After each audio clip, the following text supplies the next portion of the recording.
अखंड विद्यानंद जी महाराज की जय। सद्गुरु मौनी बाबा भगवान की जय। शिवोहम शांति शिवोहम शांति। सद्गुरुवे नमः सद्गुरुवे नमः। गुरु गीता के महामंत्रों में आध्यात्मिक विद्या के गुण रहस्य संजोए है। योग, तंत्र एवं वेदांत आदि सभी तरह की साधनाओं का सार इसमें है। महाकठिन साधनाएं इन महामंत्रों के आश्रय में अति सुगम हो जाती हैं।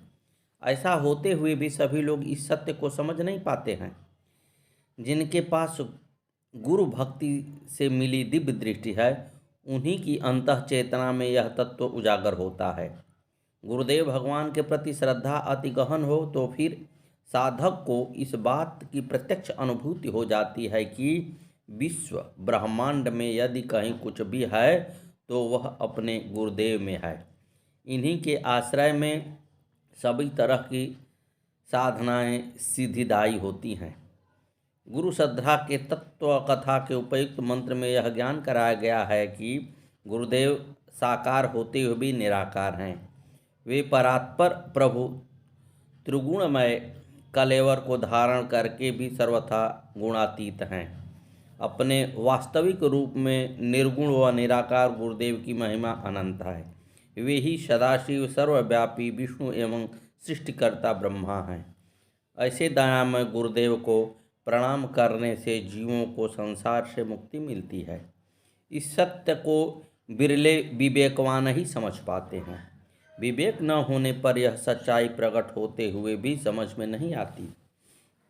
परम कृपालु सद्गुरु के चरण जिस दिशा में विराजते हैं, उधर भक्तिपूर्वक प्रणाम करने से शिष्य का सार्वधिक कल्याण होता है। गुरुदेव भगवान के महिमामय स्वरूप के अन्य रहस्यमय आयामों को प्रकट करते हुए भगवान सदाशिव आदि माता जगदम्बा से कहते हैं। सद्गुरु मौनी बाबा भगवान की जय हो। तस्य दिशे सतत मंजलिरेश आर्हे प्रक्षिप्ते मुखरितो मधुपय बुद्धश्च जगति यत्र भगवान गुरुचक्रवर्ती विशुदयल प्रकट नाटक नित्य साक्षी श्रीनाथादिगुरुत्रय गणपति पीठत्रयं भैरवः सिद्धोघ बटुकत्रयं पदयुगं दूतिक्रममण्डलं वीरानद्वष्टचक्रष्टुखष्टिनवकं विरावली पंचकः श्रीमन्मालिकनिमन्त्रराजसहितं वंदे गुरुरमंडलम। गुरु तत्व के रहस्य को प्रकट करने वाले इस महामंत्र में अनेक तरह की साधनाओं के रहस्यों का गूढ़ संकेतों में वर्णन है। भगवान भोलेनाथ की वाणी शिष्यों के समक्ष इस तरह को प्रकट करती है कि गुरुदेव भगवान में साधना, साध्य एवं सिद्धि के सारे मर्म समाये हैं। गुरुदेव सृष्टि में चल रहे उत्पत्ति एवं प्रलय रूप नाटक के नित्य साक्षी हैं। वे ही संपूर्ण सृष्टि के चक्रवर्ती स्वामी हैं। ऐसे गुरुदेव भगवान जिस दिशा में भी विराज रहे हों, उसी दिशा में विद्वान शिष्य को मंत्रोच्चारण पूर्वक सुगंधित पुष्पों की अंजलि समर्पित करनी चाहिए। श्री गुरुदेव ही परम गुरु एवं परात्पर गुरु हैं। उनमें तीनों नाथ, गुरु आदिनाथ, मत्स्येंद्रनाथ एवं गोरक्षनाथ समाये हैं। उन्हीं में भगवान गणपति का वास है। उस परम प्रभु में तंत्र साधना के तीनों रहस्यमय पीठ कामरूप, पूर्णगिरि एवं जालंधर पीठ स्थित है। अमंथ आदि अष्टभैरव सभी महासिद्धियों के समूह तंत्र साधना एवं सर्वोच्च कहा जाने वाला बिरंची चक्र उन्हीं में है। स्कंदादि बटुकत्रय, योन्यावादि दूतिमंडल, अग्निमंडल, सूर्यमंडल, सोममंडल आदि मंडल, प्रकाश व विमर्श के युगल पद के रहस्य उन्हीं में हैं। 10 वीर, 64 योगिनियाँ, 9 मुद्राएं, पंचवीर तथा औ से 6 तक सभी मंत्रकाएँ एवं मलिनी यंत्र गुरुदेव के चेतना मंडल में ही स्थित हैं। सभी तत्वों से युक्त गुरुमंडल को मेरा बारंबार प्रणाम है। गुरु गीता में बताया गया यह सत्य किसी भी तरह से बुद्धिगम्य नहीं है। बुद्धिपरायण तर्कशील लोग इसे समझ नहीं सकते, किंतु क्यों और कैसे के प्रश्न कुहासे से इसे अनुभव नहीं किया जा सकता। इसे वही जान सकता है, समझ सकता है और आत्मसात कर सकते हैं जो साधना की डगर पर काफ़ी दूर तक चल चुके हैं। ऐसे साधना परायण जनों के लिए ही यह गुरुदेव की महिमा नित्य अनुभव की वस्तु बन जाती है। महान अघोर संत बाबा कीनाराम के साधना अनुभव से इस बात को बहुत ही स्पष्ट रूप से समझाया जा सकता है। सिद्धियों के संतों के बीच बाबा कीनाराम का नाम बहुत ही आदर से लिया जाता है। बाबा कीनाराम का ज़्यादातर समय काशी में बीता। वह अघोर तंत्र के महान सिद्ध थे। उनके चमत्कार अति प्राकृतिक रहस्यों के बारे में ढेरों किंवदंतियाँ कही और सुनी जाती हैं। बाबा कीनाराम उत्तर प्रदेश राज्य के चंदौली जनपद के रहने वाले थे। उनमें जन्म जन्मांतर के साधना संस्कार थे। विवेक सार ग्रंथ में उनकी जीवन कथा विस्तार से वर्णित है। इसमें लिखा है कि जब वह जूनागढ़ के परम सिद्धपीठ गिरनार गए तो उन्हें स्वयं भगवान दत्तात्रेय ने दर्शन दिए और उन्हें कीनाराम को एक कुबड़ी देते हुए कहा, जहाँ यह कुबड़ी तुमसे कोई ले ले वहीं तुम अस्थायी रूप से रहना तथा उन्हीं को अपना अघोर गुरु मानना। इसी के साथ भगवान दत्तात्रेय ने उन्हें गुरु गीता में वर्णित उपयुक्त मंत्रों के रहस्य को समझाते हुए उनको गुरु महिमा के बारे में बताया। कीनाराम जब काशी पहुँचे तो वहाँ हरिश्चंद्र घाट पर बाबा कालूराम से उनकी भेंट हुई।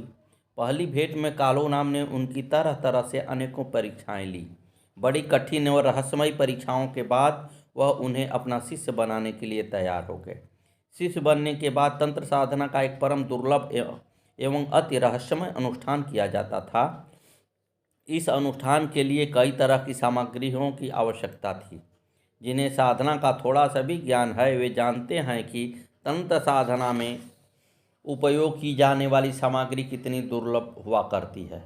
प्रश्न था कहाँ से और कैसे लाई जाए। तंत्र अनुष्ठान की इस श्रृंखला में अनेकों देवों योगिनियों को संतुष्ट करना था। एक साथ वह सब कैसे हो, इस प्रश्न ने बाबा कीनाराम को आकुल कर दिया। शिष्य की चिंता से शिष्य वत्सल बाबा कालूराम द्रवित हो उठे। उन्होंने कहा, चिंता किस बात की रे, मैं हूँ ना, तू मेरी ओर देख, मुझ में देख। उनके इस तरह कहने पर बाबा कीनाराम ने अपने गुरु की ओर देखा। आश्चर्य, परम आश्चर्य। तंत्र साधना की सभी अधिष्ठात्री देव शक्तियाँ महासिद्धियाँ कालूराम में विद्यमान थी। सभी तंत्रपीठ उनमें समाहित थे। सद्गुरु चेतना में तंत्र साधना के समस्त तत्व दिखाई दे रहे थे। शिष्य वत्सल बाबा कालूराम की यह अद्भुत कृपा देखकर कीनाराम भक्ति विह्वल हो गए और गुरु कृपा ही केवलम कहते हुए उनके चरणों में गिर पड़े। अपने सद्गुरु के पूजन से ही उन्हें तंत्र की समस्त शक्तियाँ सारी सिद्धियाँ मिल गई। गुरु कृपा ने उन्हें अघोर तंत्र का महासिद्धि बना दिया। सद्गुरु पूजन में सबका यजन है। सभी शिष्य साधक इस साधना रहस्य को भली प्रकार जान लें।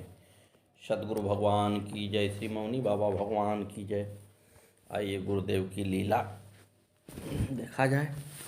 ग्राम भसरौली जिला बुलंदशहर के पंडित नरेश कुमार शर्मा कहते हैं कि वे मस्तिष्क से बेकार थे। सद्गुरु मौनी बाबा जी भगवान आए। नमो नमः। हरिओम साईं, हरिओम साईं, हरिओम साईं। मौनी बाबा भगवान के एक बड़े ही प्रिय शिष्य ग्राम रिसौड़ा के सरोज सिंह थे। ये बहुत ही सीधे साधे भक्त थे और मौनी बाबा को इनसे तारीफ लेने में बहुत आनंद आता था। वे इनसे छेड़छाड़ करते और सबको खूब हंसाते थे। जब परिक्रमा जाती थी तो ये उसमें नाच नाच कर चलते थे। पैदल चलने वालों में यही सबसे उम्रदराज हुआ करते थे। जब बहुत थक जाते तब कहीं जाकर गाड़ी पर बैठते। शिवराज सिंह बताते हैं कि जिसने जो कुछ गुरु जी से चाहा उसे गुरु जी ने माना और पूरा करके दिखाया। एक बार शिवराज सिंह के पेट में दर्द हुआ। वे बहुत बेचैन थे। जब रहा न गया तो ये शहर अस्पताल में गए, परंतु वहाँ की दवा से इन्हें कोई फ़ायदा नहीं हुआ तो फिर उन्होंने दवा फेंक दी। ये मौनी बाबा के पास बनवारीपुर रघुवीर मास्टर जी के घर पहुँचे और उनसे अर्ज किया, गुरुजी मेरे तो पेट में बहुत दर्द है। मौनी बाबा बोले, दवा खा ले। ये बोले, दवा न खाऊंगा। अब तो आप ही दवा खाओ, आपकी ही दवा खाऊंगा। तब मौनी बाबा ने कहा, जटपुरा आश्रम पर बड़ी शक्ति, बड़े सरकार का भजन करी हो, पानी पढ़वा के लिहा तू ठीक हो जाई। सरोज सिंह जटपुरा आश्रम पर गए, बड़ी सरकार से विनती की और पानी की बोतल उनके सामने रख दी। ये कहते हैं उसी जल को पीकर कहाँ तो मेरा दर्द गया और कहाँ मेरा सूखापन गया, मैं तो उन्हीं के चरणों में पूरी तरह ठीक हो गया। एक बार इनको बिजली ने पकड़ लिया, इनकी तर्जनी उंगली बुरी तरह से जल गई। ये सुल्तानपुर आश्रम मौनी बाबा के पास गए। स्वराज सिंह मीठी यादों में खोते हुए से बोले, मेरा हाथ पकड़कर वे सबको दिखाते फिरे, उनके जैसा प्रेम हमें किसी से नहीं मिला। बाबा ने जन्मभूमि की परिक्रमा लगवाई, 4 बार हम भी गए। हमारे गुरु जैसे गुरु तो कोई कोई ही दिखाई देते होंगे, कहाँ तक मैं उनका तारीफ करूं। बरौली के एक मौनी बाबा भगवान के भक्त हैं गोपाल शर्मा। इनकी नातिन रुचि का हाथ उठना बंद हो गया था। ये उसे लेकर मौनी बाबा के पास जटपुरा रामवीर वाले आश्रम पर पहुँचे। इन्होंने गुरुजी के चरणों में प्रार्थना की। मौनी बाबा तो मान बढ़ाई से दूर ही रहा करते थे। वहीं आश्रम पर एक एटा के स्वामी पुरुषोत्तम रह रहे थे। बाबा बोले, अरे एटा वाले स्वामी जी से दवा लगवा ले हो, ठीक हो जाई। एटा वाले स्वामी जी ने दवा लगा दी। गुरु जी की कृपा से उनका हाथ ठीक हो गया और आज तक ठीक है। मौनी बाबा ऐसे दयावान थे। गोपाल शर्मा बताते हैं कि इनके गांव के निरंजन शर्मा अपने ननिहाल में रहते थे। उनकी ननिहाल गैयनपुर थी। उनके मामा एक कत्ल में जेल में बंद थे। निरंजन ने मौनी बाबा की बड़ी तारीफ सुनी थी। वे इनके पास आए। उस समय मौनी बाबा सूरजपुर और गैयनपुर के बीच तप कर रहे थे। निरंजन ने सब बात बताई और उनसे पूछा कि उसके मामा कब तक आ जाएंगे। मौनी बाबा बोले, अरे गाय का गोबर ला। वह गाय का गोबर ले आए। गुरुजी ने उस गोबर की गाय बनाई और कहा, अरे इसके मामा 1 साल में आ जाई तो गाय चल जाई हो। उस समय वह गाय चल गई। मौनी बाबा ने निरंजन से कहा, अरे 1 साल में आ जाई हो। और सत्य ही 1 साल में वह निरंजन के मामा जेल से छूटकर घर आ गए। इन्हीं निरंजन के साथ मौनी बाबा सर्वप्रथम बरौली गए। मौनी बाबा कुछ अस्वस्थ से थे। तब निरंजन उन्हें वैद्य जी को दिखाकर उन्हें गोपाल शर्मा के घर लिवा लाए थे। सदगुरु भगवान की जय हो। एक बार मौनी बाबा गोपाल शर्मा के घर बैठे थे। घर के सामने एक मकान नया बना हुआ था, परंतु अभी तक उसकी दूसरी मंजिल पटी नहीं थी। गुरु भगवान ने उसे देखते हुए कहा, अरे गोपाल, ये ना पटी। गोपाल शर्मा बोले, हाँ गुरुजी, आप तो देख ही रहे हैं ये अभी तक पटी नहीं है। मौनी बाबा बोले, अरे ये ना पटी, सुबह सुबह इसकी तरफ न देखी, अशगुन हुई। अब इतने वर्ष बीत गए हैं परंतु आज तक भी यह दूसरी मंजिल नहीं पट पाई है। इनका लड़का नरेंद्र एक बार बहुत बीमार पड़ा। गुरुदेव आए और कह गए, ठीक हो जाई हो। उसी दिन से उसकी हालत में सुधार होने लगा और वह पूर्ण स्वस्थ हो गया। नरेंद्र की नौकरी न थी। एक दिन गुरु भगवान कह गए, लग जाई हो। बहू को कह गए, अरे मास्टराइन हो जाई हो। उनके सब वचन सत्य हुए। शांति देवी कहती हैं कि इनकी पुत्री स्नेहलता के कोई बालक न था। 3 बच्चे होकर मर गए। 4 साल फिर कुछ न हुआ। ये पुत्री के लिए बहुत चिंतित रहा करती थी। गुरुजी मौनी बाबा एक दिन अचानक ही इनसे बोले, अरे अब तो खूब खुशी मनाई हो।